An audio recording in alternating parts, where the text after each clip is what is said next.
O yan, para sa'yo yan, Harry Roque. Wala nang naniniwala sa'yo, Harry. Oo. Wala kang supporter eh. Oo. Alam mo, kaya lang may bumoto sa'yo dahil tumikit ka kay Bongbong noon eh. Nung eleksyon, kaya ka nagkaroon ng boto. Pero kung hindi ka tumikit sa kanya, bokya ka, walang boboto sa'yo yung senador. Ako, wala akong tinikitan. Independent ako, 5 milyon ng boto ko. Yun ang totoong may supporter. Hindi katulad mong bayot ka. Wala ka nang ginawa kundi ngumaungaw kahit kaninong administrasyon. Hoping ka na mabibigyan ka ng posisyon ng gobyerno. Eh kaso hindi. Kasi sawa na sila sa baklang bobong katulad mo. Bakit hindi nyo hayaan na yung gobyerno gawin niya yung gusto niyang gawin? Gawin niya kung ano yung rapat niyang sa tingin niya ay nakakabuti para sa atin lahat.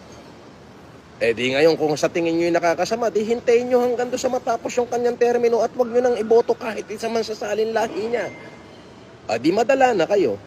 Pero kung sa tingin nyo, hayaan nating magkaroon ng resulta. Kung may maibubungang resultang maganda, eh din ipagpatuloy natin siya. Diba? Ay biruin nyo, hihikayatin nyo yung tao na kesyo magtirik ng kandila, kesyo In what sense? Eh yung ibibili nila ng kandila, ibili na lang nila ng isang latang sardinas, di ulam na nila yun. Diba? Marunong ba kayong mag-isip?